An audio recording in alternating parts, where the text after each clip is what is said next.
এখন নূরকে নিয়ে একটা ফুল ডোজ দিতেই হয়। আমি কইছিলাম হুতায় দিব, আজকে আমি হুতায় দেব, অর্ধেক, পুরাটা না।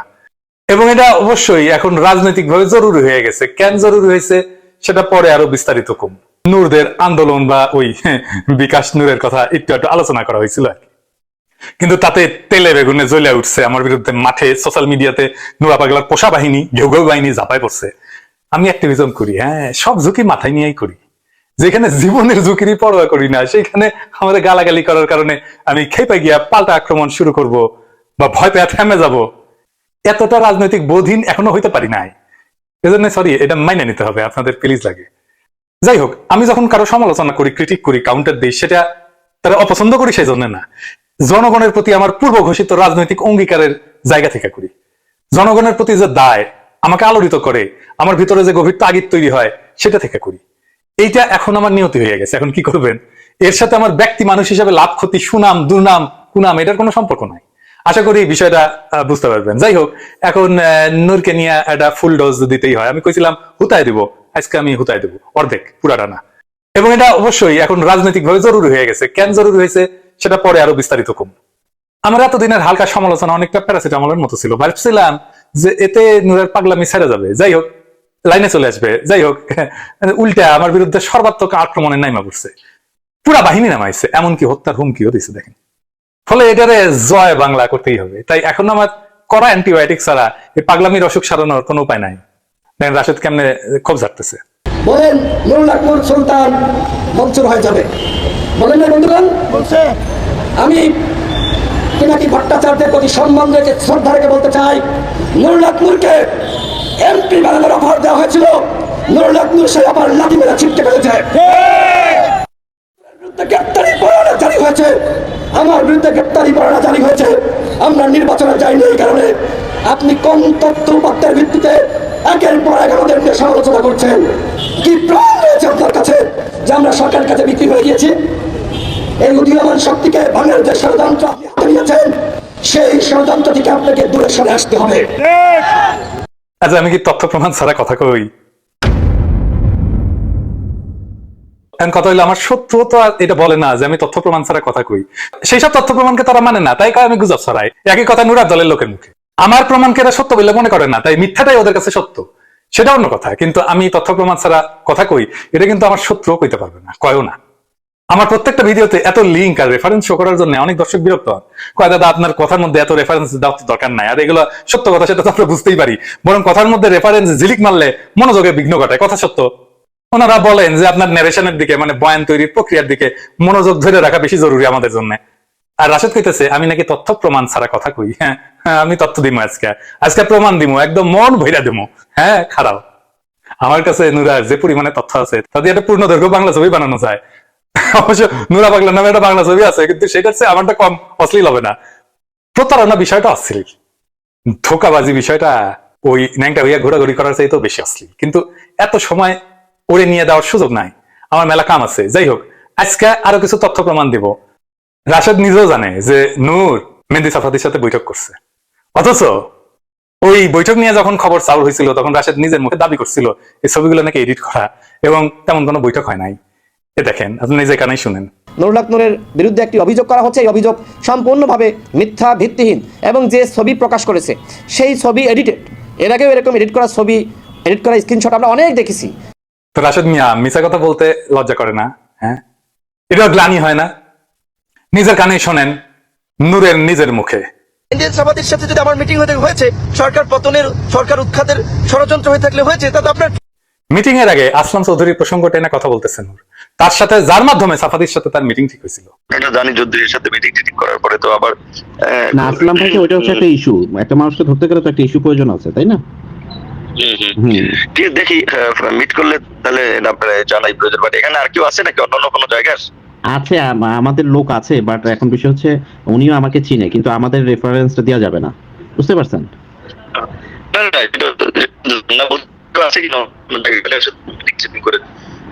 আচ্ছা, আমি না না, আমাদের এখন দুবাইতে কোনো লোক নেই আমাদের এখন।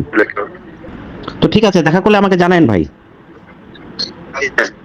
আর আপনার তো মনে হয়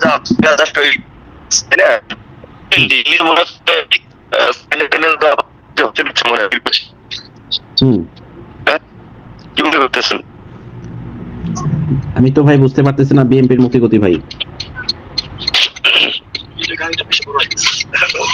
আচ্ছা নুরু ভাই আপনি ফ্রি হন। নাকি মুভমেন্ট কোনো বুঝতেছেন না গো? মুভমেন্ট তো মারমুখী অবস্থান দেখতে পাচ্ছি। গভর্নমেন্ট তো আমার মনে হচ্ছে যে সরকারের এই একটা এইবার শোনেন, মিটিং যে করছে কনফার্ম করতেছে, মিটিং হয়েছে, ছবি তোলা হয়েছে কিনা সেটাও সে বলতেছে ছবি তোলা হয়েছে। শুনেন, তো সাফাদের সাথে দেখা করছেন? হ্যাঁ চিন্তা করলাম যেহেতু ওই করছে তাহলে তো আমার নেতিবাচক ভাববে, এই তো দেখে করো। শুনেন আমি আপনাকে যেটা বলি মনোযোগ সহকারে শুনেন। তো মিটিং এ ছিলেন কতক্ষণ আপনি মেন্দির সাথে? 40-45 মিনিট। আচ্ছা, তো ওই ছবি তুলেন নাই মেন্দির সাথে? আমার ওই যে এসে একটা বোধহয় তোলা হয়েছিল আমাদের। হ্যাঁ ওইটা আমাকে দিবেন, ওইটা আমি ড্যানিয়েলকে পাঠাবো, ড্যানিয়েলকে আপনার নাম্বার দিব, আমি বলবো যে আমাদের লোক, ঠিক আছে? ড্যানিয়েল আপনার সাথে ফোন দিবে আজকে। আবার দেখেন এই যে হোয়াটসঅ্যাপে যে ছবি চালাচালি হয়েছে, এই হোয়াটসঅ্যাপে গ্যালারিতে নাম্বারটা নূরের না, নূরেরই। সে ছবিটা আছে কিন্তু গ্যালারিতে, মানে প্রথমে যাকে পাঠানো হয়েছিল সে ছবিটা, বিখ্যাত ছবি। এইবার শোনেন, ছবিটা লিখা যাওয়ার পরে নূরের অনুযোগ বিশ্বাস ভঙ্গের অভিযোগ। কে করেছে? আপনি মালয়েশিয়া আসলে আমি এটা আপনাকে বলবো। না মানুষ সাথে এখন বলেন না আপনি তো শুধু শুধু আমাকে বলবেন। না না ছবির তাই তো ডকুমেন্টসটা হচ্ছে অনলি আপনাকে দেওয়া হয়েছে, সেটা কিভাবে এভাবে ইয়ে হলো? সুতরাং এটা আপনি বিশ্বাসের ঘাতকতা করেছেন, আপনি বিশ্বাসের মূল্যায়ন। আমি আপনাকে দেখিনি, জানি না, চিনি নাই, আপনার সাথে দেওয়া হচ্ছে, বিশ্বাসের মর্যাদা তো রাখতে হবে। ভাই আপনার আপনি রিয়েলি বলেন তো ভাই, আসলে আপনি ডকুমেন্টসটা কাকে পাঠাইছিলেন? আমি ভাই কাউকে পাঠাই নাই। এইবার শোনেন, নূরের প্রবাসী অধিকার পরিষদের যেই নেতা তারে ওই জায়গায় নিয়ে গেছিল তার নিজের মুখে স্বীকারোক্তি শুনেন। নূর যখন সংযুক্ত আরব আমিরাত দুবাই ভিজিটে আসছিলেন তখন তার কিছু তথ্য আমি উত্থাপন করতে চাই। সেটা হলো যে উনি মূলত যে মিটিংয়েরটা নিয়ে আলোচনা সমালোচনা হইতেছে, সেই মিটিংটা হয় 28 তারিখ 28 ডিসেম্বর। আমরা দুপুরবেলা ওখানে দুবাই স্পোর্টস সিটি সেন্টার সামনে উপস্থিত হই, এবং উপস্থিত হওয়ার পর সেখান থেকে নুরুল হক নূর আমাদেরকে বলেন যে আমাদের বড় ভাই মনির ভাই, ওনাকে বলেন আপনি আসেন সাথে, এবং আমাকে বলেন যে আপনারা একজন আসেন। তো যাওয়ার পর ভিতরে ঢোকার পরে আমাদেরকে নুরুল হক নূর আমাকে বলেন আপনি এখানে ওয়েট করেন, আমরা ভিতরে যাচ্ছি। তো উনি নুরুল হক নূর এবং মনির ভাই দুজনে স্মোকিং জোনে যেয়ে বসলেন ওই ভদ্রলোকের সাথে, এবং আমি বাহিরে নর্মাল এরিয়াতে স্টার বক্সের সামনে বসে আমি আমার পার্সোনাল টাইম এক্সপ্লেন করলাম। তো সেখানে যখন উনি মিটিংটা কমপ্লিট করে বের হওয়ার পর আমাদের যে মনির ভাই বড় ভাই উনি চরম উত্তেজিত, হ্যাঁ উনি বেরিয়ে আসছেন এবং নুরুল হক নূর ওয়াশরুমে গেলেন। মনির ভাইকে জিজ্ঞাসা করলাম কী হবে, এত উত্তেজিত কেন, কী সমস্যা? তো উনি বললো যে আপনি কি চিনেন ব্যক্তিটাকে, যে ব্যক্তির মিটিং করলো? আমি বললাম না। তো উনি হলেন মেহেন্দি সাফাদি, যে একটা সংস্থার এজেন্ট। উনি একটু রাগান্বিত হয়ে একটু ওয়ার্ডও খারাপ করছেন ইংরেজিতে, ননসেন এই সেই। তো যাই হোক ওনাকে আমি শান্ত করার চেষ্টা করলাম যে আসলে ঠিক আছে, যেটা হয়েছে আমরা কথা বলি, বুঝি, তারপর ওনাকে আমরা জবাব দিয়ে আওতা নিয়ে আসবো। আমরা ওনাকে বললাম, জিজ্ঞাসা করলাম আসলে মিটিংটা হয়েছিল, মিটিংটা কী উদ্দেশ্যে মিটিংটা হয়েছিল, কী আলোচনা হয়েছে, তাহলে সেখানে কী আলোচনা করছেন? তো উনি বললো যে মিটিংটা হয়েছে মূলত, আবার উনি ব্যাড ওয়ার্ড করলেন যে ননসেন্স, উনি কালকে জন্ম হয়ে আজকে উনি দেশের রাষ্ট্রীয় ক্ষমতা চলে যাবেন, প্রেসিডেন্ট হয়ে যাবেন, সরকার গঠন করবেন। হ্যাঁ উনি একক ক্ষমতায় বাংলাদেশের সকল দলকে আউট করে দিয়ে একক ক্ষমতায় তাদের সহযোগিতায় সে সরকার গঠন করবেন, সেই সহযোগিতার জন্য সে তাদের কাছে কী বলে প্রস্তাব রাখছেন, কিংবা তাদের সাথে ডিল করতেছেন। তো সে জায়গায় উনি প্রথমে ক্ষিপ্ত হয়ে উনি আমাদের একসাথে গাড়িতে যান নাই। উনি দ্বিতীয় যে গাড়িটা ছিলেন, নুরুল হক নূর যে গাড়িতে ছিলেন সেই গাড়িতে যান নাই, উনি বয়কট করলেন, অন্য গাড়িতে গেলেন। তারপর আমি নুরুল হক নূরকে জিজ্ঞাসা করছিলাম যে আপনারা যেখানে মিটিংটা করছেন এটা কি আমাদেরকে কেন বললেন না আগে? হ্যাঁ উনি তো পূর্বে আমাদেরকে কিছু বলেন নাই যে উনি এখানে মিটিংটা করবেন, নিয়ে আসেন, আমাদেরকে ধোকা দিয়ে নিয়ে আসেন। তো আমরা কখনো এই ধরনের মিটিংকে সাপোর্ট করি না এবং আমাদের করি না, এবং আমাদেরকে এটা ধোকা দেওয়া হয়েছে, এবং সেই ধোকার জন্য জাতির কাছে আমি এর বিচার দিলাম যে মিটিংটা রাষ্ট্রদ্রোহী কিংবা রাষ্ট্রের বিরুদ্ধে কিংবা ইসলামী মূল্যবোধের বিরুদ্ধে, সেটা আমি কখনো ব্যক্তিগতভাবে সাপোর্ট করি না, করবো না। তো এটা হলো সেদিনকার ঘটনা, যে এই মিটিংটা হয়েছে, এটা সত্য, আমি সাক্ষ্য দিচ্ছি, আমি এই চোখ দিয়ে দেখেছি। তাই সে ব্যক্তির সাথে যখন মিটিংটা করে তখন ব্যক্তিকে আমি চিনতাম না। পরে যখন আমাদের মনির ভাই বললো যে এই ব্যক্তি, আমি ছবি দেখে তার চেহারাটা আমি মনে রাখতে পেরেছি, আমি বুঝতে পারছি যে এই সেই ব্যক্তি, হ্যাঁ মিটিং সত্য এবং এই ঘটনা। আরো তথ্য দরকার, হ্যাঁ আরো প্রমাণ দরকার। হ্যাঁ এই প্রমাণেও আমি জানি এই প্রমাণেও কনভিন্স হবে না নূরের দলের লোকজন। হাসিনার লোকেরা কি কনভিন্স হয় যে হাসিনা ভোট চুরি করে? কনভিন্স হয় না।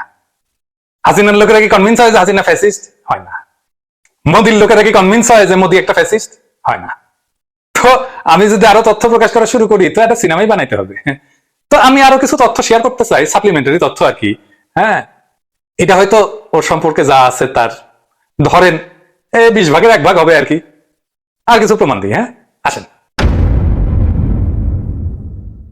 দেখেন নূরের সম্পর্কে প্রথম আলোতে একটা রিপোর্ট হয়েছিল, হ্যাঁ নূরের পরিবার কেমন আমরা জানি যে খুবই দরিদ্র পরিবার থেকে আসছে, সেটা কোনো সমস্যা নাই, সেটা বরং ভালো। আমরা মনে করছিলাম যে এই ছেলেটা একটা সাধারণ পরিবার থেকে উঠে আসছে, মানুষজনের দুঃখ কষ্ট বুঝবে, এবং আমাদের সকলের সহানুভূতি ছিল তার মধ্যে যে সরলতা, তার মধ্যে যে মাটির কাছ থেকে উঠে আসার যে গন্ধ, সেটা ছিল জন্য আমরা সবাই তারে পছন্দ করতাম। কিন্তু এইটারে সে একটা মৌকা হিসাবে নিল এবং তার ভাগ্য পরিবর্তনের উপায় হিসাবে নিল। তার পুরা পরিবারের ভাগ্য বদলে গেল। প্রথম আলোর রিপোর্ট দেখেন, হ্যাঁ তার ভাই ডিলারশিপ পাইলো, তার দোতলা বাড়ি উঠলো, তার বাপার এখন আর ছোট দোকান করে না, শুধু তাই না তার আন্টিদের 13 কোটি টাকার বিজনেসের নেগোসিয়েশন করে। শুনেন, ওই যে আমি একটা কাজ পেয়েছিলাম বুঝছেন, ওই যে ইসের আর কি 13 কোটি টাকার। এখন ওই কাজটা একজন আমার এক আন্টিরই ঠিকা, ওই মানে উনি জয়েন্ট ভেঞ্চারে একজনের দিয়ে দেওয়াইছিল। এখন ওই কালকে এটি আপনি একটু শিওর করলে তাহলে ওই টাকা ওই আন্টি দিবেন, আমার আন্টি সম্পর্কে হয়, কিন্তু ওই যে অ্যাকাউন্ট যাদের লোন থাকে ওনাদের তো ইজিলি হয়, আপনি তো কাজ বাজ করান। এখন আপনি কি এটা তাহলে পারফরমেন্সের গ্যারান্টি ইয়ে করতে পারবেন?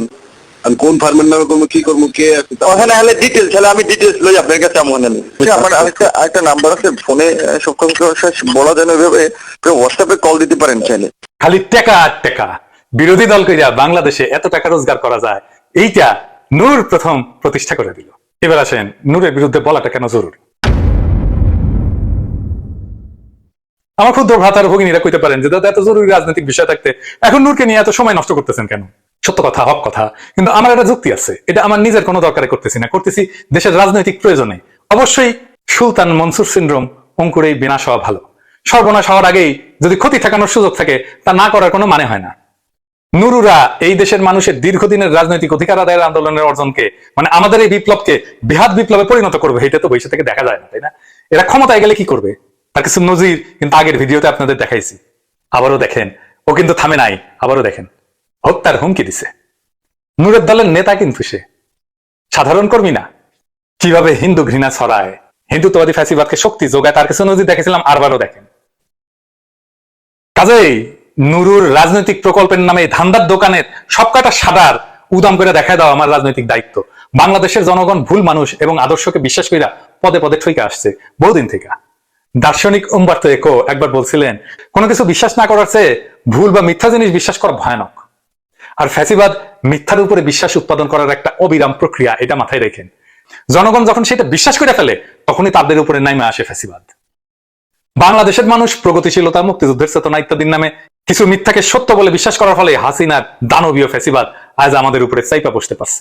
আর এই সবের সিমটমই নুরুর মধ্যে আছে। তার এটা ফাও কাল্ট ফিগার বানানোর আয়োজন করা হয়েছে। কথায় কথায় বিপি নুরের নামে জিকির তুলে তাকে কেন্দ্র করে একটা দোকানদারি শুরু হয়েছে। ফলে এইটা ক্ষমতায় যাইতে না যাইতে খেল দেখাইতেছে, এর বিনাশ না করলে বিপদ আছে। ফ্যাসিবাদ টিকায় রাখার একটা চাইনিজ কৌশল হলো নিজেদের প্রযোজিত আর একটা ফ্যাসিবাদ বা স্বৈরতন্ত্র বিরোধী আন্দোলন তৈরি করা। চায়নাতে কিন্তু প্রচুর সরকার বিরোধী আন্দোলন হয় এবং সবগুলা চাইনিজ কমিউনিস্ট পার্টির মদতে হয়। বাংলাদেশে এই জিনিসটা আওয়ামী লীগ আমদানি করছে। ফলে কাটাল রানীর রুহানি পুত্র নুরু কতটা আওয়ামী বিরোধী রাজনীতি করবে বা ফ্যাসিবাদ হাসানোর এই আন্দোলনকে ভেতর থেকে কতটা ক্ষতিগ্রস্ত করবে আশা করি বুঝতেই পারতেছেন। সে যে কাটাল রানীর রুহানি পুত্র, এটা কি আমি বানাই কইছি? হ্যাঁ হ্যাঁ, কি রাশেদ বানাই কইছি? আবারও শুনেন কি কয় পাগলায়। আমি ছাত্রলীগের কর্মী ছিলাম না, শুধু ছোটখাটো একটা নেতাও ছিলাম, হলের পোস্টেড ছিলাম। 2.5 বছর বয়সে আমার মা মারা যায়, আর আমার ছোট ভাইকে এখানে এসেছে, ওর বয়স ছিল তখন 1 বছর। আমার মায়ের এটা আমি যতটুকু মনে করতে পারি। আর আজকে আমি মাননীয় প্রধানমন্ত্রী এতদিন টিভিতে আমি ওভাবে দেখতে পাইনি, কিন্তু আজকে দেখে আসলে আমার মনে হয়েছে যে তার মধ্যে আমার মায়ের চেহারাটা আমি কিছুটা দেখতে দেখি, এরকম একটা জিনিস। ফলে নূরের বিরুদ্ধে আমাদের এই অবস্থান কোনো ব্যক্তিগত বিষয় না। আমরা তো প্রত্যেকদিনই গালাগালি করে যে 250 টাকার অনেক কামাই লাগানো আছে আওয়ামী লীগ ডিজিএফআই, তো ওদের ভাতা টাতের একটু বাড়ানো দরকার। দেশে তো বিপুল মুদ্রাস্ফীতি হয়েছে, 250 টাকা খুব অমানবিক হইয়া যায়। যাই হোক, এটা নিয়ে উতলা হওয়ার কিছু নাই। কিন্তু আমাদের ভারত হটাও আন্দোলন এবং ফ্যাসিবাদ বিরোধী লড়াইয়ের ভেতরে থাকা শত্রুদের বিরুদ্ধে লড়াই জারি রাখা আন্দোলন সফল করার নীতিরই একটা অংশ। ফলে 2টা কারণে এই নোরাদের ফাইট এখনই করতে হবে। 1, এরা সুলতান মনসুর সিনড্রোমে আক্রান্ত, মানে ভণ্ডামিতে নিমজ্জিত। পুরাই মিথ্যা আশা তৈরি করে জনগণের সাথে তামাশা করে এবং রাজনীতির মঞ্চে নাটক করে, যেমন খুশি তেমন সাজা প্রতিযোগিতার মতো একটা বিষয় মনে করে। নীতি আদর্শ না, গলাবাজি নেতা বা রাজনীতি তৈরি করে, এমন একটা ধারণা তৈরি হয়। এরা যখন খুশি ফ্যাসিবাদীর পুত্র, যখন খুশি ফ্যাসিবাদীর জম, ফলে তাদের ভণ্ডামির সিলসিলা থামানোর জন্য এদেরকে প্রতিহত করতে হবে। 2 নাম্বার, আন্দোলনকে সফল করার পরে যাতে এই ধরনের ভণ্ড এবং টাউটেরা দেশকে শাসনের সুযোগ না পায়, কোনোভাবে ক্ষমতার অংশ না হয়, জনগণের আবেগকে পুঁজি কইরা যাতে সম্পদ অর্জনের সুযোগ না পায় এবং ভেতর থেকে আন্দোলনের ক্ষতি করতে না পারে, তাই এদেরকে আউট করতে হবে। ইসরায়েলি এজেন্ট মেহেদী সাফাদির সাথে দেখা করার অভিযোগে বিএনপি নেতা সফল ব্যবসায়ী আসলাম চৌধুরী আজ 15 বছর ধরে জেলের ঘানি কাটতেছে। সেখানে নুরু তার সাথে মিটিং এর বিশ্বাসযোগ্য প্রমাণ থাকার পরও বাইরে ঘুরে বেড়াইতেছে, তারা কেউ কোনো প্রশ্ন করে নাই। আটক করা তো দূরের কথা, কোনো কিছু প্রশ্নও করা হয় না। এটা থেকে আপনাদের খটকা লাগে না? হ্যাঁ, না, কোনো খটকার বিষয় না। সে কাটাল রানীর সন্তান, তার হিসাবই তো আলাদা হবে। আমি আমার ওই প্রথম ভিডিওতে বলছিলাম যে পোলাটা বড় হয়ে সুলতান মনসুর হবে, তাতে তেলেবেগুনে জ্বলে উঠছে। অথচ এই যে সুলতান মনসুর সিনড্রোমের কথা কে বলছিল, তার মধ্যে কে দেখতে পাইছিল? আসিফ নজরুল। এই যে দেখেন আসিফ নজরুলের পোস্ট দেখেন, তাও 4 বছর আগে। দেখেন, তুমি লিখছিলেন আপনার দৃঢ় ভূমিকা দেখে আপনার মধ্যে তরুণ বয়সে বঙ্গবন্ধুর ছায়া দেখেছিলাম, কিন্তু বঙ্গবন্ধুর মেরুদণ্ড কোন শাসকের সামনে বিন্দু মাত্র নুয়ে পড়তো না। যদিও এই কথার সাথে আমি একমত না আসিফ নজরুলের, যাই হোক, উনি বলতেছেন, আসিফ নজরুল বলতেছেন, আপনার মেরুদণ্ড নুয়ে পড়লে আপনাকে তাই আর তরুণ বঙ্গবন্ধুর ছায়া মনে হবে না, বরং মনে হবে আপনি নির্ভীক তারুণ্যে বুড়িয়ে যাওয়া একজন সুলতান মনসুর। আর আমি বলছি পোলা বড় হইলে সুলতান মনসুর হবে। তো রাষ্ট্রপতি কি আসিফ নজরুলের বিরুদ্ধে মিছিল করেছে, প্রেস ক্লাবের সামনে যায় বক্তিমা মারিছে? মারে নাই। হ্যাঁ, কিন্তু আমার বিরুদ্ধে একই কথা বলার জন্য কেন মিছিল করলো? দেখেন কমেন্ট গুলো দেখেন। আসিফ নজরুল ভাই, হিন্দু মানুষকে বিশ্বাস করা যায় না, নূরের দলের লোক। এই হইতেছে নূরের দল, এই দলের সাথে বৈশাখ কথা বলাও তো কারো উচিত না। আর আমার যেভাবে হত্যার হুমকি দিচ্ছে দিনের পর দিন, কোনো ব্যবস্থা নিচ্ছে? তার বিরুদ্ধে নেয় নাই। মুরাদ টাকলার মন্ত্রিত্ব চলে যায়, জাইমা রহমানকে একটা অগ্রহণযোগ্য মন্তব্য করায়। হাসিনাও তো এর চেয়ে ভালো। কতখানি জাউরা হইলে, কতখানি খারাপ হইলে, কতখানি ফ্যাসিস্ট হইলে দিনের পর দিন এই কাজ করে যায়। হ্যাঁ, এদেরকে মোরাল সাপোর্ট দেন আপনারা, তাই না? হ্যাঁ, কি আর কমু? হ্যাঁ, যাই হোক, নূরের দল যে 2 নাম্বারই রাজনীতি করে, ওই 2 নাম্বারই রাজনীতি উসকা দিন গুজার গিয়া, ওই দিন বাগে খাইছে। হ্যাঁ, চেষ্টা চালাইতে পারেন যে পিনাকা ভট্টাচার্য হিন্দু বংশোদ্ভূত জন্য সহজ আক্রমণের লক্ষ্য বানানো অর্থ সোজা না। হ্যাঁ হ্যাঁ, পারবেন না, করতে পারবেন না। এই 2 নাম্বারই রাজনীতি, এই নূরার রাজনীতি দিয়ে হামলা দেওয়া হবে, দুনিয়া তো সোজা না। আমি আমার প্রথম ভিডিওতে কোটা সংস্কার আন্দোলনের একটা ক্রিটিক করছিলাম যে কেন এই আন্দোলন সফল হইল না, এবং যেহেতু নূর এই আন্দোলনের নেতা, ন্যাচারালি তার প্রস্তুত আসবেই, তাই না? তা আমি কয়টা জিনিস, 1 নাম্বার বলছিলাম যে এটা একটা পেটি বুর্জোয়া আন্দোলন ছিল, যার কোনো রাজনৈতিক লক্ষ্য ছিল না। 2 নাম্বার, ফ্যাসিস্টের কাছে দাবি জানায় ফ্যাসিস্টকে বৈধতা দেওয়া হয়েছে। 3 নাম্বার, মুজিবের ছবি হাতে নিয়ে স্লোগান দেওয়া হয়েছে মুজিবের বাংলায় বৈষম্যের স্থান নাই। অথচ মুজিব বাংলাদেশের গণতন্ত্রের প্রথম হত্যাকারী, আর মুজিবের বাংলায় এমনই বৈষম্য হয়েছিল যে তার সাথে দুর্ভিক্ষ হয়েছিল এবং সরকারি হিসেবে 30,000 লোক মারা গেছিল। 4 নাম্বার, নূরে আন্দোলনকে রাজনৈতিক বলছে, আর বলছে রাজনৈতিক আন্দোলন সহিংস হয়। তো ও তো এখন রাজনীতি করে, সে কি এখন সহিংসতা করে? 5 নাম্বার, নূর ক্ষমতার কাছে কুর্নিশ করে হাসিনাকে মা ডাকছে সামনে গিয়া। আর শেষে আমি বলছি পোলাটা বড় হয়ে সুলতান মনসুর হবে। শুনেন আবার, যাই হোক, সে ছাত্রলীগ হিসেবে রাজনীতি শুরু করলে কোটার দাবিতে সোচ্চার হওয়ার পরে প্রায় নিয়মিত তাকে ছাত্রলীগের হাতে আক্রান্ত হইতে দেখা যেত। ছাত্রলীগের মাইর খাইতে খাইতে খাইতে খাইতে পোলাটা নেতা হয়ে গেল। যাই হোক, এটা নিয়ে ভিডিও করছি, আর বেশি কিছু কই না আর কি। হ্যাঁ, তো আমি যা মূল্যায়ন করছিলাম সেই মূল্যায়নকে আমি এখনো সঠিক